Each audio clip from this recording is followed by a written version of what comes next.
ज्ञान प्रताप विलसत वचनामृतं च अद्वैत भाव पटुता हित बुद्धिरस्य ज्ञानेश्वरस्तु भगवान् अवतीर्णैव श्रीरंगनाथ गुरुराज नमोस्तु तुभ्यम्। योग वसिष्ठ ग्रंथात निर्माण प्रकरणामध्ये 77व्या सर्गामध्ये गुरुदेव वसिष्ठ ऋषी प्रभू रामचंद्रांना ब्रह्मज्ञानाचा बोध करत आहात। यामध्ये चुडालाख्यानामध्ये अशी कथा आलेली आहे। चुडाल मी खरी धर्मपत्नी आपुली, नोहे स्वप्न भूली अथवा खोटे, तय काळी राजा बोलत प्रीतीने, कैसे झाले येणे तुझे येथे, बहुदुरीच्या दुरी आणि दूधर्वणी, चालत चरणी येसी कैसी, उष्णवारा तुझ नाही स्पर्शियेला, दुर्धर वनाला येसी कैसी, मग ते सुंदरी झाली बोलती, राया तुझ प्रति स्मरते काय। राणी चुडाला ही योगिनी पतिराज शिखित ध्वजाला सांगू लागली, मी तुमची खरी धर्मपत्नी चुडाला आहे। हा स्वप्नाचा अनुभव किंवा खोटे नाही। त्यावेळेला राजा प्रेमाने बोलू लागला, तुझे इथे कसे येणे झाले, खूपच दूरच्या दूर आणि घनदाट अरण्यात तू पायी कशी चालत आली, तुझ्या अंगाला गरमी झाली नाही का ऊन लागलं नाही, या घनदाट अरण्यात तू कशी आली। मग ती सुंदरी सांगू लागली, पतिदेवा तुम्हाला आठवते का, तुम्हाला आठवण आहे का, बहुराया तुझ सदनी उपदेशिले, ते तुझ मानिले नाही चित्ता, मज उपेक्षुनी वनसेवी येले, तेव्हा मीची केला योगाभ्यसन, तुझसाठी राया ब्रह्मांड शोधिले, तुझ पाहू गेले गुप्त रूपे, मग कुंभकाचा वेशम्या घेऊनी, बोधिले निर्वाणी स्वात्मबोधे, इंद्रादिक देव मीच झाले अंगे, ब्रह्मांड ही वेगळी दाखविले। मी तुम्हाला राजवाड्यातील सदनामध्ये उपदेश केला होता, पण तो तुमच्या मनाला पटला नाही। माझी उपेक्षा करून तुम्ही वनात आलात, तेव्हा मीच योगाभ्यास केला, तुमच्यासाठी सगळे ब्रह्मांड शोधून काढले, तुम्हाला गुप्त रूपाने पाहत गेले, मग कुंभकाचा वेश घेऊन मी तुम्हाला स्वतःचा आत्मबोध आणि समाधीचे ज्ञान सांगितले। इंद्रादिक देव मीच झाले आणि तुम्हाला ब्रह्मांडाचे दर्शन घडवून दिले।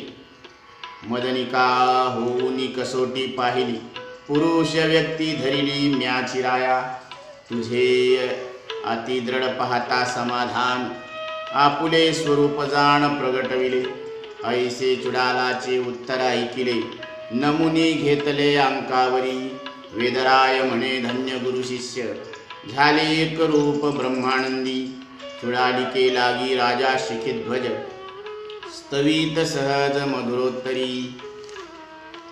मदनिका होऊन मी तुमची परीक्षा घेतली, पुरुष रूप सुद्धा मीच धारण केले। पतिदेवा तुमचे दृढ समाधान पाहून आपले स्वरूप प्रगट केले। असे चुडालेचे उत्तर ऐकून नमस्कार करून जवळ बसवले। ब्रह्मनिष्ठ श्रोत्रिय आणि दयाळू सद्गुरूचं रूपक करून दाखवलं। गुरु वसिष्ठ प्रभू रामचंद्रांना सांगतात, हे राघवा धन्य आहेत हे गुरु आणि हे शिष्य, जे ब्रह्मानंदी एक रस झाले। हंसराज स्वामी या चुडालाख्यानात पुढे सांगतात, चुडालासाठी राजा शिखित ध्वज सहजतेने मधुर स्तुती करू लागला। धन्य गुण सरिते थोर कष्टोनिया, तारिले दिनाया भवसागरी, धर्मत्रयी माझी पत्नी ओगे पिढीजे, ते तुवा काढीजे नवलहे, भवारण्या माझी तस्करे लुटीजे, ते तुवा रक्षिजे नवलहे, अज्ञान शत्रूच्या मुखी सापडलो, तो तुवा सोडिले ज्ञानद्वारा, प्रवृत्तीच्या डोही वाहतो मी होतो, थडी काढी जेतो निवृत्तीच्या, धन्य गुरु माते कोण कोण परी, उपदेशिले तरी स्वात्मबोधे। चुडाला राणी तू धन्य आहेस, सद्गुणांची नदी आहेस, खूप कष्ट घेऊन या दिनाला तू भवसागरातून तारलेली आहे। तुझा धर्मपत्नी म्हणून स्वीकार करण्याचा मला योग आलेला आहे। आणि या नात्यातून आत्मस्वरूपाचे खरे नाते कळण्यासाठी तू मला खोट्या नात्यातून बाहेर काढले, हे आश्चर्य आहे. भव म्हणजे जन्म मृत्यूच्या अरण्यात तू मला चोरांनी लुटले, त्या अरण्यात तू माझे रक्षण केले, हे आश्चर्य आहे. अज्ञान रूपी शत्रूच्या मुखातून निवृत्तीच्या किनाऱ्यावर तू मला काढले. अज्ञान रूपी जो शत्रू आहे त्या शत्रूच्या मुखात पडलो होतो, तू ज्ञानाने तिथून सोडवले. प्रवृत्तीच्या डोहात मी वाहत होतो, पण निवृत्तीच्या किनाऱ्यावर तू मला काढले. धन्य गुरुमाय, वेगवेगळ्या पद्धतीने तू मला आत्मज्ञानाचा उपदेश केला. कैसे कैसे मजा अभ्यासे घालुनी, सोडिले खलुनी हळूहळू. काय माझा अधिकार ज्ञाना लागी, तो तुवा निजांगी ब्रह्म केला. सदा लुलू करी तया तृप्त केले, समाधान दिले आढळजे. तुझी या उपकारा काय उतराई, अर्पिता ही पायी जीव थोडा. तुझवरून या देहाची पुरवंडी, करिता परवडी उत्तीर्ण नव्हे. देहाच्या पादुका चरणी लेववीन, नव्हे उत्तीर्णता कल्पांती.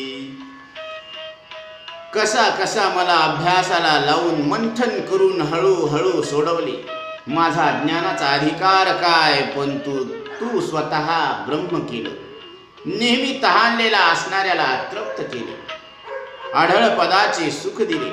तुझ्या उपकारातून कसा उतराय हो, म्हणून तुझ्या चरणी हा जीव अर्पण करीत आहे. तुझ्यावरून या देहाची ओवाळणी करूनही येऊ, उपचारित ती उत्तीर्णतेचा होणार नाही, म्हणजे उपकाराची परतफेड होणार नाही. देहाच्या पादुका करून घालायला दिल्या तरी कल्पात सुद्धा उत्तीर्णता होणार नाही, उपकाराची परतफेड होणार नाही. माता पिता बंधू मित्रादी स्तवती, स्वजनी तारिती ना कोणी भवडोही. कोणती उपमा तुझला गिदेने, कदा जे न होणे तेची केले. तूची माता पिता तूची कांता सुता, बंधू तूची आता गुरुराज. नमो नमो नमो पुन्हा पुन्हा नमन, या परते स्तवन करुणेने. ऐके गुण सरिते तुझ वेरुण, सेविले म्या वन मूढमती. परी तू कृपाळो उडी घालून या, काढिले उपाया उपदेशुनी. राजा शिखिध्वज चुडाला राणीला सांगत आहे, तू माझी आई वडील भाऊ मित्र इत्यादी आपले म्हणतो ते या भवसागरातून कुणी पार पाडत नाही. तुला कोणती उपमा द्यावी, जे कधीच होणार नाही ते काम तू केले. तूच माझी आई वडील बायको मुलगा भाऊ आणि तूच माझा गुरुदेव आहेस. कृष्ण माझी माता, कृष्ण माझा पिता, बहीण बंधू चुलता, कृष्ण माझा. सगळे नाते एका कृष्णाशी लावलेले आहेत. तुला माझा नमस्कार नमस्कार नमस्कार, पुन्हा पुन्हा नमस्कार. याच्या पलीकडे स्तुती करता येत नाही, कारण शब्द उरले नाही. ऐक गुण सरिते, ऐक गुण सरिते, तुला सोडून मी या वनात राहिलो ही माझी अज्ञानी बुद्धी होती. पण तू कृपाळू आहे, तूच उडी मारून उपाय काढला योगाभ्यासाचा आणि कुंभकाच्या वेशात मला ब्रह्मज्ञानाचा उपदेश केला. वक्रदृष्टी अथवा केले दुर्भाषण, ते कृपा करून क्षमा करी. न कळता किंवा कळूनी घडले, ते क्षमा केले पाहिजे हो. आता तुझे पायी देह समर्पिला, हे नोहे पाहिला तुझा तुची. ऐसा ब्रह्मानंद राजा पाहुनिया, वारंवार पाया वंदित असे. यापुढे चुडाला रायासी प्रार्थित, धन्य तू बाणत स्वानुभव. साधन विश्वास सर्व फळाले, सदृढची झाले समाधान. तुला वाकड्या नजरेने पाहिले असेल किंवा वाईट बोललो असेल, ते क्षमा केले पाहिजे. कळून किंवा न कळून जे घडले ते कृपा करून माफ करावे. आता तुझ्या चरणी हा देह समर्पित केलेला आहे. हे आताच नाही तर पहिलाच तुलाच समर्पित आहे. असा ब्रह्मानंद राजाला झाला आणि तो नेहमी नेहमी पाया पडू लागला. चुडाला राजाला प्रार्थना करू लागली, तुम्ही धन्य आहात पतिदेव. तुमचा अनुभव तुम्ही पक्का ध्यानात घेतला, आत्मानुभव पक्का ध्यानात घेतला. आतापर्यंत झालेली साधनं आणि तुमचा गुरुवचनावरील विश्वास हे सर्व फलिद्रूप झालेले आहे, यशस्वी ठरले. सगळी साधने यशस्वी ठरली आणि मन समाधानाने परिपक्व झालेले आहे. माझा उपकार तुम्ही श्रेष्ठ मानता, परंतु पतिदेवा मी तुम्हाला नवीन काय दिले? पूर्वीचेच तुम्ही असंग निर्विकार पूर्ण ब्रह्म आहात. माझ्या सोबत राहून तुम्हाला ते तत्व जाणता आले नाही. तीची ज्ञानद्वारा ज्ञान फेडिले, तेव्हाची देखिले असंगासी. शरणाचा काटा स्वहस्ते काढिला, उपकारी झाला कोण कोणा. तैसा तुझमज भेद यासी राया, तेथे उपकार्या कोण कोणा. परमार्थी तरी तुझमज ऐक्यता, स्वरूपे अखंडिता भेद कोटी. प्रवृत्तीच्या ठाई तरी मी अर्धा देहो, कासया संदेहो भिन्नत्वाचा. असो तुझ राया पावलो की निज, द्वैताची गजबज विराली की. इथं हंसराज फार सुंदर शब्दामध्ये अर्धनारी नटेश्वराचं वर्णन करतात की पती आणि पत्नी हे संसाराचे दोन चाक आहेत, पण हे दोन नसून हे एकच आहे. शिव आणि शक्तीचे हे रूपक आहे, म्हणून प्रकृती आणि पुरुषाचे हे एक रूपक आहे. तेच अज्ञान ज्ञानाने निवृत्त झाले, तेव्हाच तुम्ही असंग रूपाने पाहिले. पायातला काटा स्वतःच्या हाताने काढला. सांगा पतिराज, कोणी कोणावर उपकार केला? इथं कोण कोणावर उपकारी झाला? तसा तुमच्यात आणि माझ्यात भेदच नव्हता. तिथे कोण कोणावर उपकार करी? पारमार्थिक दृष्टीने तुम्ही आणि मी एकच आहे. अखंड स्वरूपात भेद कुठे आहे राजन? प्रवृत्तीच्या ठिकाणी अर्धे शरीर मी आणि निवृत्तीच्या ठिकाणी स्वरूपात मग वेगळेपणाचा संदेह कशाला घ्यायचा? असो पतिदेवा, तुम्हाला तुमचे अद्वैत ब्रह्मरूप लक्षात आले. आता द्वैताची गडबड संपली का नाही? प्रश्न केलेला आहे पतिदेवाला. ऐसे ऐकताची राजा चरण धरी, नेत्रोदकी करी अभिषेक. चुडाले की लागी घेऊनी कडिये, नाच तसे राय ब्रह्मानंदी. गुरु शिष्य ऐक्यता लग्न होत झाले, धेंडे नाचवले आजी रामा. असो चुडालिका हसोनी बोलत, आता राया हेत कैसा असे. तेव्हा राजा बोले, कासयाचा हेत पूर्ण सर्व भरीत परमात्मा. असे ऐकूनच राजाने चुडालीचे पाय धरले, डोळ्यातील पाण्याने अभिषेक केला. राजा शिखित ध्वजाने चुडालेला कडेवर घेऊन ब्रह्मानंदात नाचू लागला. गुरु शिष्याच्या एकतेचे लग्न झाले होते, त्याचे सेलिब्रेशन आज झाले. त्याचं काय झाला? समारोह आज त्यांनी केला. रामा, गुरु वशिष्ठ प्रभू रामचंद्रांना योग वशिष्ठ या ग्रंथात निर्वाण प्रकरणामध्ये 77व्या सर्गात सांगतात. असो चुडालेला हसू आले. ती हसून राजाला विचारू लागली, पतिदेवा आता आपल्याला कशाची इच्छा? तुमची इच्छा सांगा, आता काय वाटतं तुम्हाला? तेव्हा राजा म्हणाला, इच्छा कशाला? संपूर्ण विश्व हे परमात्म्याने भरलेले आहे. भरला घनदाट हरी दिसे. आता देह पडो वर्तो जनी विजनी, भोगी की स्मशानी सारिखाची. तेव्हा चुडालिका म्हणे राया लागी, चला लाग वेगी निज नगरा. पूर्वरीती आपुले राज्य चालवावे, प्रारब्ध सारावे भोगोनिया. बहु बरे म्हणे राजा शिखित ध्वज, पर्यासे सहज विनंतीक. तुझा माझा कदा वियोग न व्हावा, संयोग असावा सर्वदाही. आहार विहार आसन शयन, जन की विजन एके ठाई. आणिक प्रार्थना राज्यावरी जाता, एकत्र पाहता हसती लोक. ऐसे ऐकुनिया चुडाल हसत, राया संगे त्वरित उणे काय. शिखिध्वज राजा म्हणाला, आता लोकात राहावे लागले किंवा वनात किंवा स्मशानात सारखे भोगू किंवा शरीर पडो देह. तेव्हा चुडाला म्हणाली राजाला, आपण आपल्या राज्यात परत जाऊ. राजाचा पक्का निश्चय आता, देह जाओ अथवा राहो, पांडुरंगी दृढ भाव. आता जनात राहो का वनात राहो, कारण ही आत्मस्थिती आता कधीच ढळत नव्हती. पूर्वीप्रमाणे आपला राज्यकारभार चालवून प्रारब्धाचा भोग संपवून, प्रारब्ध हे भोगूनच संपवावं लागतं. अतिउत्तम म्हणून राजाने सहज एक विनंती केली. चुडालेला विनंती केली, तुझा आणि माझा वियोग म्हणजे ताटातूट होऊ नये, न हो अंग संग तुटे. नेहमी आपण एकत्रच राहावे. खाणे पिणे उठणे बसणे चलणे फिरणे झोपणे लोकात किंवा एकांतात एके ठिकाणीच राहावे. अजून एक प्रार्थना आहे, आपण राज्यात गेल्यावर आपल्याला एकत्र पाहून लोक आपल्यावर हसतील. असे ऐकून चुडाला हसून राजाला ताबडतोब लगेच म्हणाली, यात कमीपणा काय आहे पतिदेवा? कल्पिताची सेना असंख्य दाटली, सर्व उभी ठेली चातुरंग. राजा उपचार वस्त्र अलंकार, छत्रादी चामर सिंहासन. कोट्यावधी नेत्रपाणी धावताती, गजरथ पदाती श्यामकर्ण. रायाता भावे सुखासनी स्वार, लागले गजर जय वाद्य घोष. उभयता एकी वहनी आरूढती, सेनासभोवती चालत असे. चुडालाने योग सामर्थ्याच्या बळाने आपल्या कल्पना केल्याबरोबर असंख्य सेना निर्माण झाली.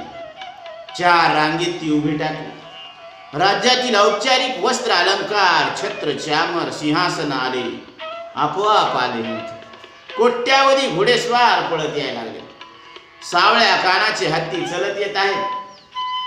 वेगवेगळे वाद्य नगारे वाजू लागले. पतिदेव आता सुखाने आपल्या आसनावर बसावे म्हणून शिखिध्वज राजा आणि योगिनी राणी चुडाला हत्तीच्या अंबारीत बसले. आजूबाजूने सेना चालू लागली. असो ऐसे आले नगराजवळी, वार्ता श्रुत झाली प्रधानाशी. तिने सर्व सेना सिद्ध करून या शिखिध्वज राया आडवे आली. वंदोनी उभयासी जय जयकार करीती, सर्व ही अर्पती अपायनी. बहुआनंदोनी प्रवेशती नगरी, मिरवीत गजरी मार्गी जाती. अशा रीतीने राजा राणी नगराजवळ आले. ही बातमी प्रधानाला कळाली आणि सर्व सैन्याला घेऊन प्रधान राजासमोर उभे टाकले. राजा राणीला प्रणाम करून जय जयकार करू लागले. राणी चुडाला की जय, राजा शिखिध्वजांचा जय जयकार असो असा जय जयकार करू लागले. सर्वांनी नजराने अर्पण केले, भेटवस्तू दिल्या, गिफ्ट दिले. मोठ्या आनंदाने नगरात प्रवेश केला. रस्त्याने गजर करत मिरवणूक निघाली होती आणि आनंदाने नगरात ती प्रवेश झाली. नगरी श्रंगारिली सर्व नगर नारी, ओवाळती करी कनक आरत्या. असो उभयता सभेसी पातले, आसनी बैसले परमानंदे. देशोदेशीचेही राजे भेटी येती, अमूल्य अर्पिती उपायने. तेवीच रायाने सर्व गौरविले, प्रजेलागी केले सुखरूप. असो पुढे ऐसे राज्य चालविती, उभयतांची स्थिती एकरूप. सर्व नगरात सजावट करण्यात आली. सर्व स्त्रियांनी आरतीने ओवाळण्या करीत होत्या. आरती घेऊन ओवाळणी करू लागले. सगळ्या राज्यामध्ये दिवे लावण्यात आले. राजा राणी सभेत येऊन सिंहासनावर आनंदाने बसले. दूर देशातील राजे भेटीला आले होते. त्यांनी दोघांना अमूल्य उपहार अर्पण केले. राजाने सर्वांचा गौरव करून प्रजेला सुखी केले. राज्यकारभार करीत असताना दोघांची स्थिती एकरूप होती. सभेची ठाई अथवा उपवणी, भुवनी की शेणे उभयता. शिखिध्वजा कदा आमची पट्टराणी, न ठावेची स्वप्नी क्रीडताही. सर्व गुरु म्हणे जड चंचल नेनी, माझा चुडाल होणे गुरुमुख्य. असे ऐसे रामा 10 सहस्त्र वर्षे, चालत संतोषी राज्यकारभार. पुढे उभयतांनी देह विसर्जून, पावले निर्वाणी परब्रह्मी. राज्यसभेत किंवा बगीच्यामध्ये, खोलीमध्ये किंवा झोपताना दोघे एकरूपतेने राहायचे. क्रीडा करताना स्वप्नात सुद्धा शिखिध्वज राजा चुडाला आमची पट्टराणी आहे असे माहीत नव्हते त्याला, असं बोलतही नव्हता.